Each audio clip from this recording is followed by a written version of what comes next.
Hello दोस्तों, स्वागत है आप सभी का आपके अपने चैनल ऑनलाइन स्टडी में। दोस्तों, आज हम बिहार पुलिस के 8वें एपिसोड का वीडियो करेंगे।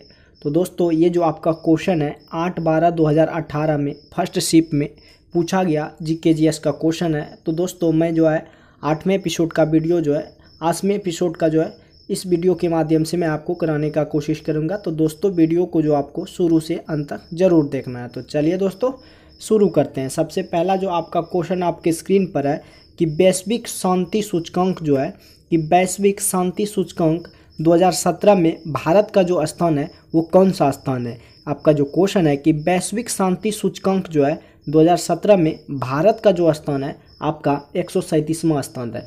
कि वैश्विक शांति सूचकांक 2017 में भारत का जो स्थान है वो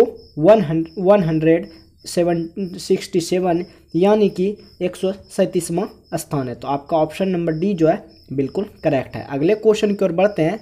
अगला जो क्वेश्चन है कि इन ए फ्री स्टेट के लेखक जो है कौन है। कि इन ए फ्री स्टेट के लेखक जो है आपका BS नायपाल जी है। कौन है? BS नायपाल जी। कि NEANA यानी कि इन ए फ्री स्टेट के जो लेखक है आपका कौन है? BS नायपाल। तो आपका ऑप्शन नंबर बी जो है बिल्कुल करेक्ट है। अगले क्वेश्चन की ओर बढ़ते हैं। अगला जो क्वेश्चन आपके स्क्रीन पर है कि मानव शरीर का जो सामान्य तापमान होता है वो कितना होता है। कि मानव शरीर का जो सामान्य तापमान होता है 98.6 फ़ारेनहाइट होता है। 98.6 फ़ारेनहाइट की मानव शरीर का जो तापमान होता है 98.6 फ़ारेनहाइट होता है। तो आपका ऑप्शन नंबर ए जो है बिल्कुल सही है। नेक्स्ट क्वेश्चन की ओर बढ़ते हैं। अगला जो क्वेश्चन है कि अंगोला जो है उसकी राजधानी कहाँ है। अंगोला की जो राजधानी है वो लुआंडा है। अंगोला की राजधानी जो है आपका लुआंडा है। अगले क्वेश्चन की ओर बढ़ते हैं कि वायु में प्रकाश का वेग जो है सबसे अधिक किसका होता है। तो वायु में जो प्रकाश का सर्वाधिक वेग होता है वो लाल रंग का जो वेग है सर्वाधिक होता है। तो आपका ऑप्शन नंबर ए जो है बिल्कुल सही है। नेक्स्ट क्वेश्चन की ओर बढ़ते हैं। अगला जो क्वेश्चन आपकी स्क्रीन पर कि यदि किसी तार को खींचकर उसकी लंबाई अगर 2 गुनी कर दी जाए तो उसका प्रतिरोध जो हो जाएगा प्रारंभिक प्रतिरोध का 4 गुना हो जाएगा। यदि किसी तार को खींचकर अगर उसकी लंबाई 2 गुनी कर दी जाए तो उसका प्रतिरोध जो हो जाएगा प्रारंभिक प्रतिरोध का 4 गुना हो जाएगा। तो आपका ऑप्शन नंबर बी जो है बिल्कुल करेक्ट है। अगले क्वेश्चन की ओर बढ़ते हैं। अगला जो क्वेश्चन है कि हल्दी के जो पौधे का खाने लायक हिस्सा कौन सा है। कि हल्दी के पौधे का जो खाने लायक हिस्सा है वो कौन सा है। तो आपका प्रकंद जो है हल्दी के पौधे का खाने लायक हिस्सा है। तो आपका ऑप्शन नंबर बी जो है बिल्कुल सही है। अगले क्वेश्चन की ओर बढ़ते हैं। अगला जो क्वेश्चन आपके स्क्रीन पर कि फाइकोलॉजी में किसका अध्ययन किया जाता है। कि आपका जो क्वेश्चन है कि फाइकोलॉजी में किसका अध्ययन किया जाता है। तो फाइकोलॉजी में शैवाल का अध्ययन किया जाता है, जबकि माइकोलॉजी में कबब का अध्ययन किया जाता है। तो आपको याद रखना होगा कि फाइकोलॉजी के अंतर्गत जो है शैवालों का अध्ययन किया जाता है और माइकोलॉजी के अंतर्गत कबब का अध्ययन किया जाता है। तो आपका ऑप्शन नंबर ए जो है बिल्कुल सही है। अगले क्वेश्चन की ओर बढ़ते हैं कि हास्य गैस यानी कि लाफिंग गैस क्या है। कि हास्य गैस जो है तो N2O यानी कि नाइट्रस ऑक्साइड जो है उसे लाफिंग गैस के नाम से जानते हैं। यह गैस जो है हंसाने का काम करती है। तो आपका N2O जो है बिल्कुल सही है। अगले क्वेश्चन की ओर बढ़ते हैं कि पानी को साफ करने के लिए प्रयोग किया जाता है। तो पानी को साफ करने के लिए किसका प्रयोग किया जाता है। तो आपका ब्लीचिंग पाउडर जो होता है CaOCl जो होता है उस CaOCl का होल 2 जो होता है वो होता है ब्लीचिंग पाउडर। तो पानी को साफ करने के लिए ब्लीचिंग पाउडर का उपयोग किया जाता है। अगले क्वेश्चन की ओर बढ़ते हैं कि पॉलीथीन जो होता है पॉलीथीन में कौन सा पॉलीथीन जो है इनमें से किसकी पॉलीमेराइज करके बनता है। तो पॉलीथीन जो है इनमें से किसको पॉलीमेराइज करके बनता है। तो C2H4 को पॉलीमराइज करके पॉलीथीन बना जाता है। C2H4 को पॉलीमेराइज करके क्या बनता है? पॉलीथीन बनता है। तो आपका ऑप्शन नंबर ए जो है बिल्कुल सही है। अगले क्वेश्चन की ओर बढ़ते हैं कि शिक्षा का जो अधिनियम है कि शिक्षा का अधिकार का जो अधिनियम है 2009 में लागू की गई थी। कि शिक्षा का अधिकार अधिनियम 2009 में लागू की गई थी कब तो लागू की गई थी? शिक्षा का अधिकार अधिनियम 2009 जो लागू की गई थी अप्रैल 2010 ईस्वी में लागू किया गया था। आपका जो क्वेश्चन है कि शिक्षा का अधिकार अधिनियम जो है 2009 कब लागू की गई थी? तो अप्रैल 2010 में लागू किया गया था। अगले क्वेश्चन की ओर बढ़ते हैं। अगला जो क्वेश्चन है कि क्लोरोफिल में कौन सा तत्व पाया जाता है? कि आपका जो क्लोरोफिल में है कौन सा तत्व पाया जाता है? तो क्लोरोफिल में मैग्नीशियम पाया जाता है। क्लोरोफिल में क्या पाया जाता है? आपका जो मैग्नीशियम क्लोरोफिल में पाया जाता है, जिनकी परमाणु संख्या 12 होती है। तो आपका ऑप्शन नंबर सी जो है बिल्कुल सही है। अगले क्वेश्चन की ओर बढ़ते हैं। अगला जो क्वेश्चन है कि भारत के किस गवर्नर जनरल ने व्यक्तिगत का सिद्धांत की नीति का प्रस्तुत किया था? आपका जो क्वेश्चन है कि भारत के किस गवर्नर जनरल ने व्यक्तिगत का सिद्धांत की नीति का प्रस्तुत किया गया था? तो लॉर्ड डलहौजी के गवर्नर के काल में व्यक्तिगत का सिद्धांत नीति को जो है प्रस्तुत किया गया था। तो आपका ऑप्शन नंबर सी जो है बिल्कुल सही है। अगले क्वेश्चन की ओर बढ़ते हैं कि भारतीय प्रतिभूति और विनिमय बाजार का जो मुख्यालय है, कि भारतीय प्रतिभूति और विनिमय बाजार का जो मुख्यालय है वो कहाँ पे है? मुंबई में है। कि भारतीय प्रतिभूति और विनिमय बाजार का जो मुख्यालय है, आपका ऑप्शन नंबर डी जो है मुंबई बिल्कुल करेक्ट है। अगले क्वेश्चन की ओर बढ़ते हैं। अगला जो क्वेश्चन है कि बिहार में जल मंदिर जो है कहाँ अवस्थित है? तो बिहार में जो जल मंदिर है वो पावापुरी में है। कहाँ पे? कि बिहार में जो जल मंदिर है कहाँ अवस्थित है? आपका पावापुरी में जल मंदिर अवस्थित है। अगले क्वेश्चन की ओर बढ़ते हैं। अगला जो क्वेश्चन है कि किस राज्य में जेमू ग्लेशियर जो है अवस्थित है? कि किस राज्य में जेमू ग्लेशियर जो अवस्थित है? तो आपका सिक्किम में जेमू ग्लेशियर अवस्थित है। अगले क्वेश्चन की ओर बढ़ते हैं। अगला जो क्वेश्चन आपकी स्क्रीन पर कानून द्वारा स्थापित प्रक्रिया जो है वो लिया गया है किस संविधान से? तो कानून द्वारा स्थापित प्रक्रिया जो लिया गया है जापान के संविधान से लिया गया है। कि कानून द्वारा स्थापित प्रक्रिया जो लिया गया है वो कहाँ से लिया गया है? तो जापान के संविधान से लिया गया है। अगले क्वेश्चन की ओर बढ़ते हैं। अगला क्वेश्चन आपके स्क्रीन पर अगला जो क्वेश्चन है कि भारतीय वन्य जीव संस्थान अवस्थित है कहाँ पे अवस्थित है? कि भारतीय वन्य जीव जो संस्थान अवस्थित है वो आपका कहाँ पे है? देहरादून में अवस्थित है। कि भारतीय वन्य जीव संस्थान जो अवस्थित है आपका देहरादून में अवस्थित है। अगले क्वेश्चन की ओर बढ़ते हैं। किसे भविष्य का ईंधन कहा जाता है? कि किसे भविष्य का ईंधन कहा जाता है? तो आपका हाइड्रोजन है, जो हाइड्रोजन है उसे भविष्य का क्या कहा जाता है? ईंधन कहा जाता है। तो आपका ऑप्शन नंबर सी जो है बिल्कुल सही है। अगले क्वेश्चन की ओर बढ़ते हैं। अगला जो क्वेश्चन आपके स्क्रीन पर जिस प्रकार जो है इक्योथोलॉजी संबंधित है मछलियों के अध्ययन से, उसी प्रकार जो है जेरोंटोलॉजी संबंधित है वृद्धावस्था के अध्ययन से। आपका जो क्वेश्चन है कि जिस प्रकार इक्योथोलॉजी संबंधित है मछलियों के अध्ययन से, उसी प्रकार जेरोंटोलॉजी जो संबंधित है वृद्धावस्था के अध्ययन से। अगले क्वेश्चन की ओर बढ़ते हैं। अगला जो क्वेश्चन आपके स्क्रीन पर आपका जो अगला क्वेश्चन है कि बिहार के आपका जो क्वेश्चन है कि बिहार में सेवा का अधिकार अधिनियम कब लागू हुआ था? आपका जो क्वेश्चन है कि बिहार में सेवा का अधिकार अधिनियम जो है कब लागू किया गया था? तो बिहार में सेवा का अधिकार अधिनियम जो है 15 अगस्त 2011 को लागू किया गया था। आपका जो क्वेश्चन है कि बिहार में सेवा का अधिकार अधिनियम जो है कब लागू किया गया था? तो 15 अगस्त 2011 ईस्वी को लागू किया गया था। अगले क्वेश्चन की ओर बढ़ते हैं। अगला जो क्वेश्चन है कि वायु प्रदूषण का संकेतक किसे माना जाता है? कि वायु प्रदूषक का जो संकेतक है उस किसे माना जाता है? तो वायु प्रदूषक का संकेतक जो है लाइकेन को माना जाता है। कि वायु प्रदूषक का जो संकेतक किसे माना जाता है? तो आपका ऑप्शन नंबर सी जो है लाइकेन को वायु प्रदूषण का संकेतक माना जाता है। अगले क्वेश्चन की ओर बढ़ते हैं। अगला जो क्वेश्चन है कि मोटर कार के हेडलाइट में किसका प्रयोग किया जाता है? कि मोटर कार के हेडलाइट में किसका प्रयोग किया जाता है? तो मोटर कार के हेडलाइट में अवतल लेंस का प्रयोग किया जाता है। आपका ऑप्शन नंबर सी जो है बिल्कुल सही है। अगले क्वेश्चन की ओर बढ़ते हैं कि व्यास सम्मान जो है 2017 से किसे सम्मानित किया गया। तो व्यास सम्मान 2017 से जो सम्मानित किया गया, ममता कालिया को सम्मानित किया गया था। आपका जो क्वेश्चन है कि व्यास सम्मान 2017 से किसे सम्मानित किया गया, तो ममता कालिया को सम्मानित किया गया। अगले क्वेश्चन की ओर बढ़ते हैं, बिहार के जो है किस नृत्य की समानता गुजरात के अरबा से है। कि बिहार के किस नृत्य की जो समानता है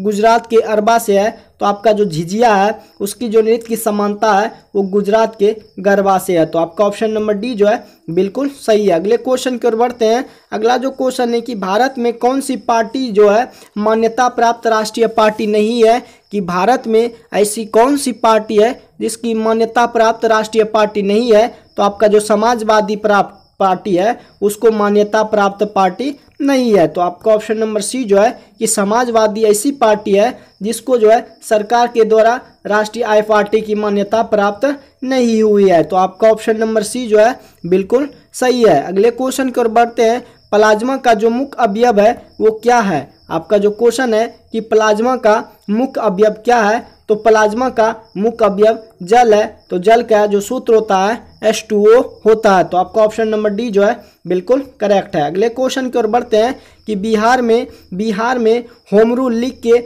अध्यक्ष कौन थे। कि बिहार में होम रूल लीग के जो अध्यक्ष थे मौलाना मजरुल हक थे। कि बिहार में होम रूल लीग के जो अध्यक्ष थे कौन थे, तो मौलाना मजरुल हक जो थे बिहार में होम रूल लीग के जो अध्यक्ष थे। अगले क्वेश्चन की ओर बढ़ते हैं। अगला क्वेश्चन आपके स्क्रीन पर कि संपूर्ण मानव शरीर में कुल कितनी हड्डी पाई जाती है। आपका जो क्वेश्चन है कि संपूर्ण मानव शरीर में कितनी हड्डी पाई जाती है। तो दोस्तों आपका जो है इस क्वेश्चन का आंसर कमेंट बॉक्स में छाप देना है। तो दोस्तों मुझे उम्मीद है कि आप लोग कमेंट में आंसर जरूर लिखे होंगे कि संपूर्ण मानव शरीर में जो हड्डियां होती है 206 हड्डी होती है। तो आपका ऑप्शन नंबर डी जो है बिल्कुल सही है। अगले क्वेश्चन की ओर बढ़ते हैं, इंडिया ऑफ माई ड्रीम्स पुस्तक के जो लेखक है वो कौन है। इंडिया ऑफ माई ड्रीम्स की इंडिया ऑफ माई ड्रीम्स पुस्तक के जो लेखक थे M.K. गांधी, यानी कि जिसे हम बापू के नाम से जाना जाता है। इंडिया ऑफ माई ड्रीम्स पुस्तक के जो लेखक थे वो महात्मा गांधी। आपका ऑप्शन नंबर बी जो है बिल्कुल सही है। अगले क्वेश्चन की ओर बढ़ते हैं कि बैंकिंग सोडा के रूप में प्रयोग किया जाता है। तो बैंकिंग सोडा के रूप में किसका प्रयोग किया जाता है,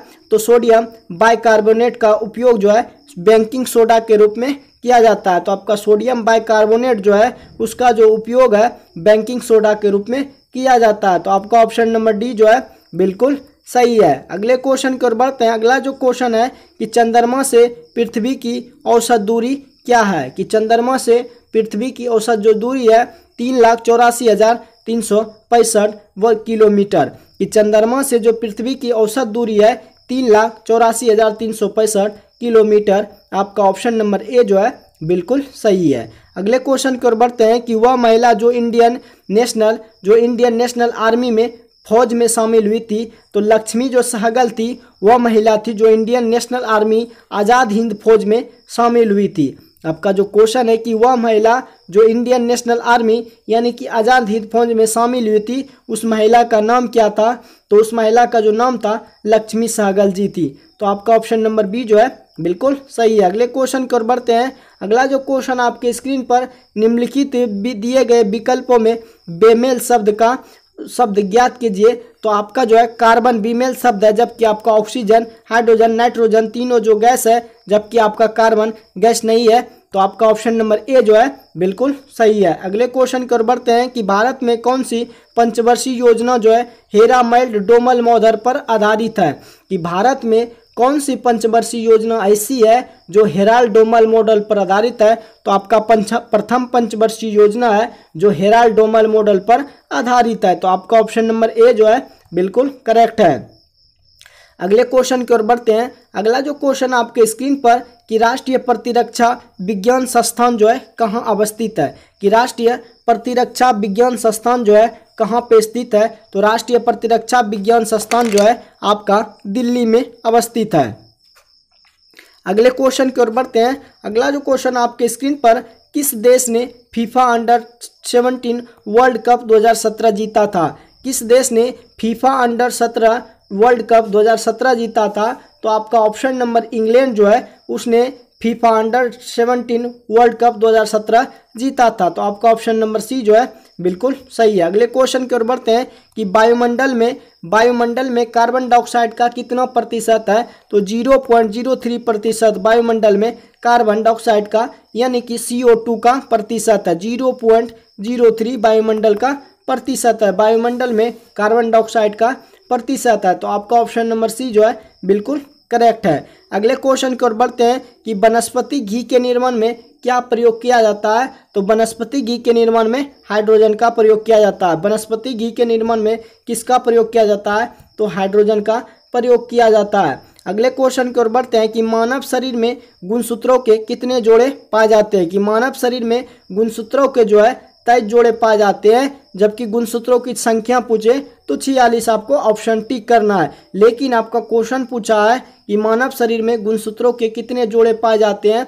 तो 23 जोड़े पाए जाती हैं। तो आपका ऑप्शन नंबर जो है डी जो है बिल्कुल करेक्ट है। अगले क्वेश्चन की ओर बढ़ते हैं। अगला जो क्वेश्चन आपके स्क्रीन पर है, अगला जो क्वेश्चन है कि इंद्रावती, आपका जो क्वेश्चन है कि इंद्रावती बाघ रिजर्व कहाँ है? कि इंद्रावती बाघ रिजर्व जो है आपका कहाँ पे है? तो इंद्रावती बाघ रिजर्व जो है आपका छत्तीसगढ़ में है। तो आपका ऑप्शन नंबर सी जो है बिल्कुल करेक्ट है। अगले क्वेश्चन की ओर बढ़ते हैं कि द इनहेरिटेंस ऑफ लॉन्स नामक पुस्तक के जो लेखक थे वो कौन थे? तो द इनहेरिटेंस ऑफ लॉन्स पुस्तक के जो लेखक थे वो आपका किरण देसाई थे। कौन थे? द इनहेरिटेंस ऑफ लॉस पुस्तक के जो लेखक थे वो आपका किरण देसाई थे। तो आपका ऑप्शन नंबर सी जो है बिल्कुल सही है। अगले क्वेश्चन की ओर बढ़ते हैं कि राष्ट्रीय हरित न्यायाधिकरण की स्थापना कब हुई थी? राष्ट्रीय हरित न्यायाधिकरण की स्थापना जो हुई थी 2010 ईस्वी में हुई थी। राष्ट्रीय हरित न्यायाधिकरण की जो स्थापना हुई थी 2010 ईस्वी में हुई थी। तो आपका ऑप्शन नंबर बी जो है बिल्कुल करेक्ट है। अगले क्वेश्चन की ओर बढ़ते हैं कि भारत में कोयले का सबसे बड़ा उत्पादक जो राज्य है आपका कौन सा है? कि भारत में सबसे बड़ा कोयला उत्पादक राज्य जो है आपका कौन है? झारखंड है। भारत में कोयले का सबसे बड़ा उत्पादक राज्य जो है आपका झारखंड बिल्कुल करेक्ट है। अगले क्वेश्चन की ओर बढ़ते हैं कि सोल्डर जो है मिश्रण है तो किन किन का? टीन एवं सीसा का मिश्रण है। कौन? सोल्डर जो मिश्रण है टीन एवं सीसा का मिश्रण है। तो आपका ऑप्शन नंबर ए जो है बिल्कुल सही है। अगले क्वेश्चन की ओर बढ़ते हैं। अगला जो क्वेश्चन है कि जब आप सड़क पर एक अंधी महिला को सड़क पार करने का प्रयास करते हुए देखते हैं तो आप उसकी क्या करते हैं? तो आप उसकी जाकर क्या करते हैं? मदद करते हैं। तो आपका ऑप्शन नंबर सी जो है बिल्कुल करेक्ट है। अगले क्वेश्चन की ओर बढ़ते हैं। अगला जो क्वेश्चन आपके स्क्रीन पर कि किसने वर्ष 2017 का द मान बुकर पुरस्कार जीता था? कि किसने वर्ष 2017 का द मान पुरस्कार जीता था? तो जॉर्ज सॉन्डर्स ने द मान बुकर पुरस्कार 2017 का जीता था। तो आपका ऑप्शन नंबर डी जो है बिल्कुल सही है। अगले क्वेश्चन की ओर बढ़ते हैं। अगला जो क्वेश्चन आपके स्क्रीन पर कि मटर का मार्स रोग किसकी कमी से होता है? आपका जो क्वेश्चन है कि मटर का मार्स रोग जो है किनकी कमी से होता है? तो मटर का मार्स रोग जो होता है मैग्नीज की कमी से होता है। मटर का मार्स रोग जो होता है मैग्नीज की कमी से होता है। अगला जो क्वेश्चन है कि एकीकृत ऊर्जा विकास कार्यक्रम का मुख्य उद्देश्य क्या था? तो एकीकृत ऊर्जा विकास कार्यक्रम का मुख्य उद्देश्य था कि दूरस्थ क्षेत्रों में ऊर्जा क्या करना? सुनिश्चित कराना। एकीकृत ऊर्जा विकास कार्यक्रम का जो मुख्य उद्देश्य था कि दूरस्थ क्षेत्र के लोगों को क्या करना? ऊर्जा सुनिश्चित कराना। अगले क्वेश्चन की ओर बढ़ते हैं कि तारपीन का तेल निकाला जाता है तो तारपीन का जो तेल निकाला जाता है चीड़ के पेड़ से निकाला जाता है। कि तारपीन का तेल जो निकाला जाता है किससे निकाला जाता है? तो चीड़ के पेड़ से निकाला जाता है।